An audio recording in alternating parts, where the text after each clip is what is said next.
जो लोग सांप्रदायिक बयान देते हैं, दंगे भड़काते हैं, उनको तो खुली छूट मिली हुई है। जैसे ये अनुराग ठाकुर है, कपिल मिश्रा है, उधर नरसिंहानंद है, इस तरह के तमाम लोग हैं जो रोज भड़काऊ बयान दे रहे हैं, जो कि हमारे कानून में संगीन अपराध है। लेकिन उन लोगों को कोई अरेस्ट नहीं किया जा रहा, खुली छूट मिली हुई है। और जो लोग बिल्कुल संविधान के हिसाब से, कानून के हिसाब से काम करते हैं, जो बिल्कुल अहिंसक हैं, जैसे अगर आप उमर खालिद के कितने ही वीडियोस देख लीजिए, उनकी करीब करीब सारी पब्लिक मीटिंग्स के वीडियोस हैं। हर वीडियो में आप देख सकते हैं वो कहते हैं कि हम हिंसा का जवाब हिंसा से नहीं देंगे, हम अहिंसक तरीके से ही काम करेंगे अपना। उन लोगों को पकड़ के जेल में डाला हुआ है। जो लोग नरसिंहानंद, कपिल मिश्रा जैसे लोगों के खिलाफ कुछ बोलते हैं, उनको जेल में डाल देते हैं, उनको अरेस्ट कर लेते हैं, कहते हैं कि ये लोग अलगाववाद पैदा कर रहे हैं। यानी कि ये लोग ये भड़का रहे हैं कि मोदी भक्तों के खिलाफ या इस तरह के नरसिंहानंद और जो जहर उगलते हैं उन लोगों के खिलाफ ये लोग भड़का रहे हैं लोगों को। अरे भाई, ये तो हर नागरिक का दायित्व है कि अगर कोई अपराध होता है, कानून के खिलाफ कोई काम होता है, तो लोगों को सचेत करना कि भाई ये लोग इस तरह से हिंसा भड़का रहे हैं या अलगाववाद पैदा कर रहे हैं या नफरत फैला रहे हैं, ये तो हमारा कर्तव्य है। और उसको ये लोग कहने लगते हैं कि भाई नहीं, देखिए ये लोग नफरत फैला रहे हैं, यानी ये लोग उनके खिलाफ नफरत फैला रहे हैं जो नफरत फैला रहे हैं। ये तो हमारा दायित्व है कि हम उनके बारे में सचेत करें, कानून के रखवालों को सचेत करें, पूरे देश को सचेत करें कि भाई ये लोग इस तरह का काम कर रहे हैं। तो आज सबसे ज़्यादा निराशा जुडिशरी का एटीट्यूड देखकर हो रही है। न्यायपालिका का काम है कि मौलिक अधिकारों की रक्षा करना, हमारे लोकतंत्र की रक्षा करना, हमारे संविधान की रक्षा करना। लेकिन कम से कम दिल्ली दंगों वाले मामले में हम देख रहे हैं कि न्यायपालिका वो काम नहीं कर रही। कम से कम अभी तक काफ़ी हद तक वो काम नहीं किया है। ये ठीक है कि कुछ जजों ने, कुछ लोअर कोर्ट के जजों ने, कुछ हाई कोर्ट के जजों ने भी, कुछ सुप्रीम कोर्ट के जजों ने भी अपना काम किया है। मैं ये नहीं कह रहा कि कोई जज अपना काम नहीं कर रहा, लेकिन अगर आप बड़े दायरे में देखें कि क्या न्यायपालिका हमारे बच्चों के मौलिक अधिकारों की रक्षा कर रही है, कर पा रही है? अगर 5 साल तक ट्रायल भी ना शुरू हो और ऐसे लोगों के खिलाफ केस बना दिए हों जिनके कितने ही वीडियोस मौजूद हैं, जो इस बार बार हर बार ये कहते हैं कि भाई हमको हिंसा नहीं करनी है, तो न्यायपालिका का क्या दायित्व है?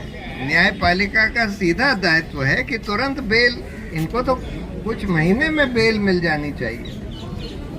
और पुलिस को डांट फटकार पड़नी चाहिए थी। कुछ कोर्टों ने डांट फटकार दी है दिल्ली पुलिस को, कई दिल्ली दंगों के ही मामलों में कई केसेस में फटकार लगाई है।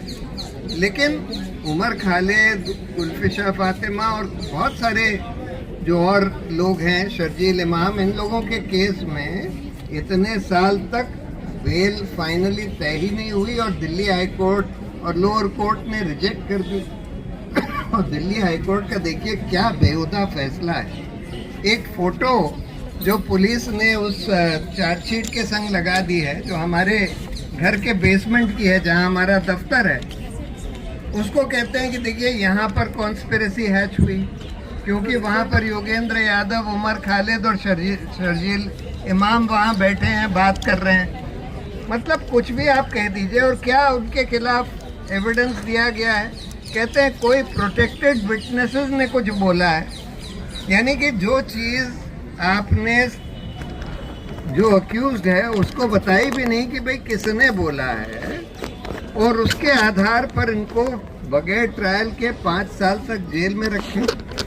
तो सीधा कानून है कि अगर पहली बात तो bail is the rule, jail is the exception. पहली बात तो खैर बिल्कुल ही झूठा केस है, तो कायदे से तो कोर्ट को ये देखकर ही कह देना चाहिए था ये केस बिल्कुल झूठा है, इस केस को ही हम खारिज करते हैं। दूसरी बात, अगर आप केस को नहीं भी खारिज करते और ये क्लियर है कि भाई इसका ट्रायल तो जल्दी हो ही नहीं सकता, और कोई इसमें कोई एलिगेशन भी नहीं हो सकता कि भाई ये लोग विटनेस को इन्फ्लुएंस कर लेंगे या भाग जाएंगे वगैरह वगैरह, लेकिन फिर भी आप 5 साल तक उनको बगैर ट्रायल के जेल में रखें। और दिल्ली हाईकोर्ट ने तो मतलब कमाल ही कर दिया कि 1 साल से ज़्यादा बेल की हियरिंग्स में लगा दिया। कई बार बेंच बदली, 1, 2, 3 बार बेंच बदली, और चौथी बेंच ने आकर आखिर में ऐसा बेहुदा फैसला दे दिया, मतलब बिल्कुल ही बेहुदा फैसला जिसको मैं कहूँगा।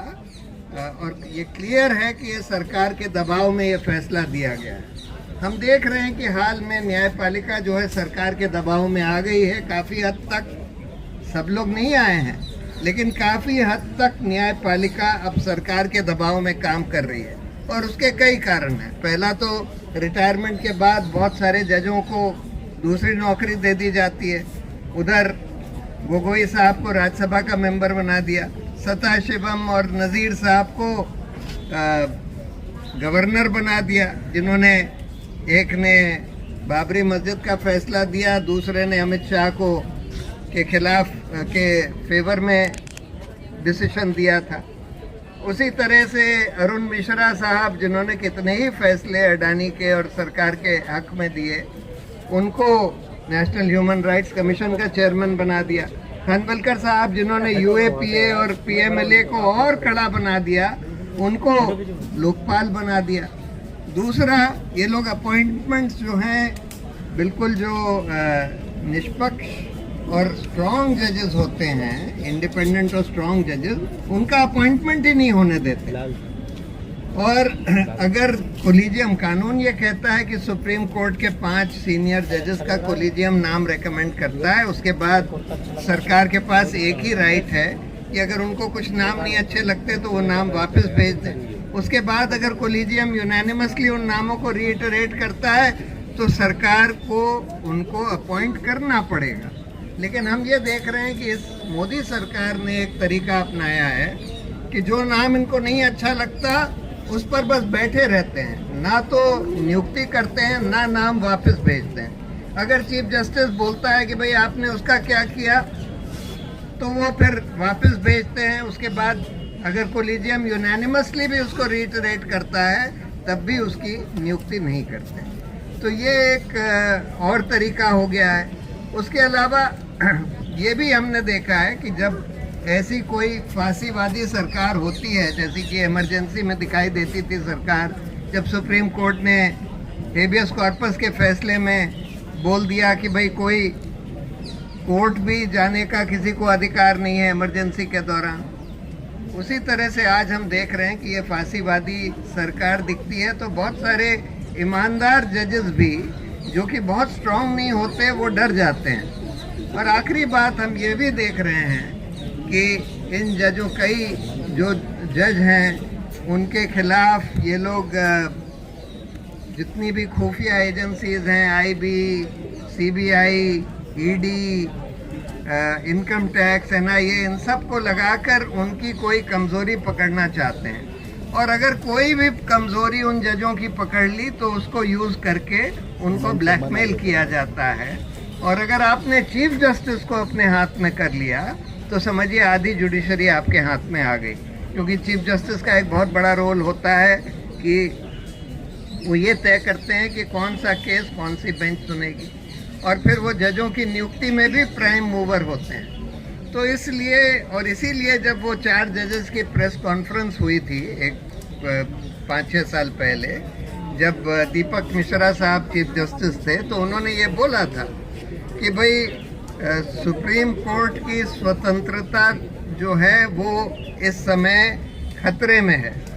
और उन्होंने ये भी बोला था कि ये जो चीफ जस्टिस उस समय के मौजूदा चीफ जस्टिस हैं अपनी मास्टर ऑफ रोस्टर के पावर का दुरुपयोग करके जो बहुत गंभीर केसेस हैं, जो पॉलिटिकली सेंसिटिव केसेस हैं, वो उन जजों के सामने लगा रहे थे जिनके बारे में पता था कि भाई इस सरकार के हक में फैसला करेंगे। उस समय एक मामला था जज लोया के मृत्यु का, और वो अरुण मिश्रा साहब के यहाँ लगा दिया गया था। वो ट्रिगर बन गया था उस प्रेस कॉन्फ्रेंस का। तो इस बात को पुख्ता उन 4 जजों ने भी किया था। तो एनीवे, मैं ये कह रहा हूँ कि देखिए, देश के हालात बहुत गंभीर हैं, बहुत मुश्किल हैं। आज तो हम देख रहे हैं कि लोकतंत्र के ऊपर भी इलेक्शन कमीशन के द्वारा पूरा प्रहार किया जा रहा है। सारे इंस्टीट्यूशंस को सरकार के कब्जे में ले आया गया है, चाहे वो इलेक्शन कमीशन हो, चाहे सीएजी हो, चाहे न्यायपालिका हो, चाहे मीडिया हो, चाहे यूनिवर्सिटीज़ हो, सबको सरकार के कब्जे में। लेकिन फिर भी अच्छी बात यह है कि हमारे बहुत सारे यंग लोग लड़ाई लड़ रहे हैं लोकतंत्र को बचाने की, मौलिक अधिकारों को बचाने की, न्यायपालिका को अपने दायित्व निभाने के लिए जोर लगाने की।